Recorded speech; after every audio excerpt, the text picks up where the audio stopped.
في أقصى شمال أمريكا في ألاسكا سنة 1930 اتولد هنا واحد اسمه روبرت هانسن. المكان اللي هو اتولد فيه كان قاسي جدا، والبرد كان مستمر طول السنة. التلج هنا كان دايما على الأرض، والرياح كمان كان فيها صوت يقطع لسانك. البيئة هنا اللي اتولد فيها روبرت علمته هنا الصبر، وعلمته ان هو يلاحظ اي حاجة حتى لو صغيرة. علمته اي حركة، اي صوت، اي شيء صغير ممكن يغير مجرى حياته. روبرت هنا كان طفل ساكت ومنطوي جدا، مش زي اي اطفال تانيين. دايما هنا كان بيقعد في زاوية ويراقب الناس. كان بيراقب هنا كل كلمة بتتقال وكل حركة. حرفيا هنا زي ما تقول ان هو بيراقب كل حاجة حواليه. ابوه هنا كان بيشتغل ضابط شرطة، وكان ضابط قاسي جدا. الراجل ده ما كانش بيتكلم كتير، وكان على طول بيعامل روبرت بطريقه وحشه جدا. كل حاجه هنا كان بيعامله فيها كانت بتكون بالقوه. اما الام هنا كانت دايما بتحاول ان هي تكون حنينه معاه شويه. بس الاب هنا كان دايما بيحط روبرت تحت ضغط كبير. كان دايما بيقارنه بالاطفال التانيين، والطفل هنا كان دايما حاسس انه على طول اقل من اي حد تاني. الاحساس ده زرع جوه روبرت احساس غريب جدا، ان هو هنا لازم يكون اذكى من الكل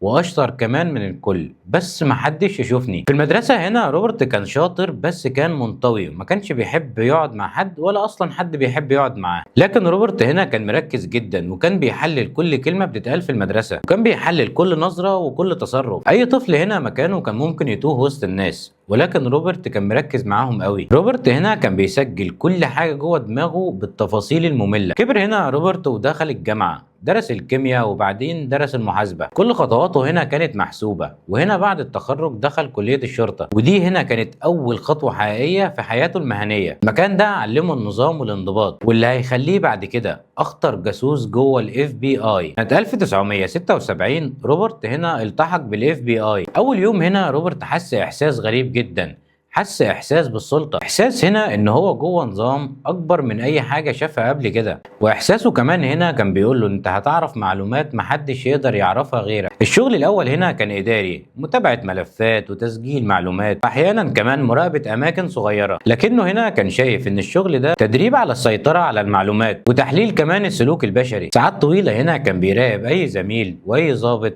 بيراقب كل حاجة ويسجلها جوه دماغه. هنا بقى سنة 1979 روبرت قرر يعمل خطوة خطيرة جدا. قرر هنا يبعت رسالة سرية للكي جي بي، وده كان أول تواصل مباشر. مفيش اسم، مفيش أي توقيع، مجرد شوية معلومات صغيرة لاختبار الثقة. هنا الروس ردوا على طول، ومن اللحظة دي حياته اتقسمت. في النهار حياة عادية، وبالليل حياة سرية جدا. في النهار هنا كان زوج مثالي وأب هادي جدا وموظف كويس ومحدش يشك فيه خالص. اما بالليل كان جاسوس روسي بيسلم معلومات حساسه جدا، وكان هنا دايما بيحسب ان اي خطأ كان ممكن يوصله للسجن او الموت. روبرت هنا استخدم اسماء مستعاره كتير. استخدم هنا اسم رامون جارسيا للرسائل البسيطه والرسائل الاولى. استخدم هنا الاسم الثاني جري سوت للرسائل الحساسه جدا. اما هنا في الرسائل طويله المدى استخدم كلمه جي روبرتسون. والديد روبس هنا كانت بالدقيقه ومحسوبه بالثانيه، وكان بيسيبها هنا تحت اي جسر او في اي حديقه، ودايما تكون في اماكن عامه. وكان هنا بيحسب كل خطوه، لان اي حركه غريبه كان ممكن توقف كل حاجه. الرسائل هنا اللي كان بيبعتها بتكون فيها معلومات حساسه جدا، خطط نوويه واماكن تخزين السلاح، اسماء عملاء مزدوجين داخل الاتحاد السوفيتي. وكمان كان بيبعت لهم رسائل فيها تقنيات المراقبه الحديثه، زائد هنا عمليات سريه كانت بتحصل في روسيا واوروبا. كل يوم هنا روبرت كان بيحس ان ده اختبار مرة للصبر ومرة للذكاء، اختبار هنا للسيطرة على نفسه، علشان الضغط هنا النفسي كان كبير جدا عليه. ان هو دايما كان على طول خايف، وكمان كان على طول قاعد لوحده. لكن هنا هو كان مقتنع ان هو اذكى من الكل، والوحيد اللي يقدر يلعب اللعبة دي. في البداية هنا اصحابه في الشغل لاحظوا عليه حاجات غريبة، ان هو ساعات بيتأخر عن الشغل، وكان مركز معاهم كمان تركيز شديد جدا. كان بيحلل كمان هنا اي حاجة بسيطة، فكانوا مركزين معاه جدا. ولكن هنا هم حاولوا كذا مرة ان هم يكشفوه، ولكن كل المحاولات فشلت، لان هو كان بيحسب كل خطوة مظبوطة جدا، وكان دايما هنا سابقهم بخطوة. المهم هنا مع الوقت ان الرسائل بقت تكون خطيرة جدا، والرموز بتاعة الرسائل دي كان بيعقدها جدا. كان حاطط هنا ان اللون الازرق بيكون رسائل ومعلومات عن العملاء، اللون الاحمر هنا بيكون رسائل عن الخطط النووية، واللون الاصفر هنا اجهزة مراقبة وتقنيات حديثة. هنا لما الرسائل ابتدت توصل للروس، روبرت هنا حس ان هو عايش لعبة اكبر من اي حاجة شافها قبل كده. حس هنا ان هو بيلعب لعبة حياة او موت، لعبة الدقة المطلقة، لعبة التفاصيل الصغيرة إن لو أي واحدة اتكشفت ممكن تنهي حياته فورا. وطبعا هنا روبرت كان بيبعت معلومات عن العملاء المزدوجين في الاتحاد السوفيتي، وهنا بعضهم تم اعتقالهم وتنفيذ فيهم حكم الإعدام. وهنا الضغط النفسي كان بيزيد كل يوم. في النهار موظف هادي جدا في الاف بي اي بيحضر اجتماعات وبيشوف شغله كويس جدا، كان دايما بيكتب تقارير وكان دايما بيتعامل كويس جدا مع اصحابه. في الليل هنا جاسوس روسي، كل حركة محتاجة حساب. ركز معايا علشان اللحظة دي مهمة جدا. روبرت هنا اتكلف بالبحث عن جاسوس جوه الاف بي اي، وروبرت هنا هو اخطر جاسوس موجود جوه الاف بي اي، بس هنا محدش قدر يكتشفه لانه كان دايما بيتوقع كل خطوه بيعملها. المهم هنا فضل الحال زي ما هو لحد سنه 1991، وده كان وقت انهيار الاتحاد السوفيتي.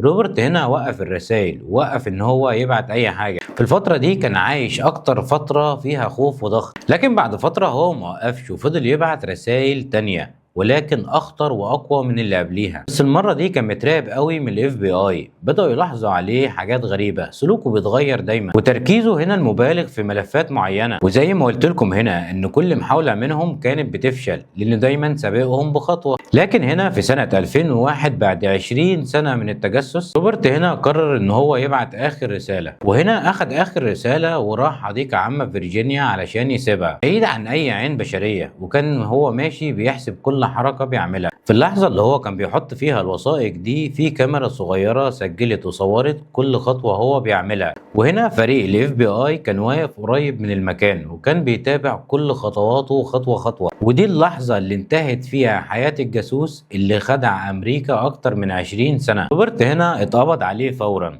محاولش يهرب، وعرف ان دي اخر ايامه كجاسوس في الحرب. والتحقيق هنا مع روبرت كان طويل جدا، ساعات كتيره من المراقبه المستمره. روبرت هنا ما كانش بيتكلم بسهوله، كل اجابه محسوبه وكل سؤال كان بيفكر فيه جدا. لكن هنا مع كل الادله اللي عندهم روبرت ما عرفش ينكر اي حاجه. اعترف هنا بكل حاجه، واعترف بكل العملاء اللي هو سلمهم، واعترف كمان بكل العمليات اللي قام بيها واداهم كل الرموز. يعني حرفيا قال لهم على كل المعلومات اللي سلمها على مدار 20 سنه. المحاكمة هنا كانت حدث عالمي بتهمة 15 قضية تجسس، كان ممكن هنا ياخد حكم إعدام على طول. لكن هنا روبرت عمل صفقة قضائية، سجن مدى الحياة ولكن بدون إطلاق سراح. روبرت هنا اتنقل لسجن فلورنس، السجن ده شديد الحراسة في زنزانة صغيرة ومتراقبة 24 ساعة. وكل اللي كان بيحس بيه هنا قبل كده من ضغط خارجي اتحول هنا لضغط داخلي، على طول في عزلة وعلى طول محدش بيقرب منه، لا أصحابه ولا تواصل خالص مع العيلة. كانت حياته كلها سكوت، حياة غامضة جدا وحياة مختلفة بعد ما عاش أكتر من 20 سنة بيخدع العالم. روبرت ده اللي خدع أمريكا من جوه جهازها، كان كل المعلومات اللي طلعها حساسة جدا. هنا عشرات الوثائق اللي سلمها أثرت مباشرة على سياسات الاستخبارات، خلقت هنا وعي جديد في التعامل مع الجواسيس. كمان هنا غيرت طريقة حماية العملاء المزدوجين، وعلم كمان هنا أجهزة المخابرات إن التفاصيل الصغيرة ممكن تغير كل حاجة. وفي سنة 2023 روبرت هانسن مات في زنزانته، نهاية طبيعية هنا لشخص عاش حياته كلها تحت ضغط وإخداع.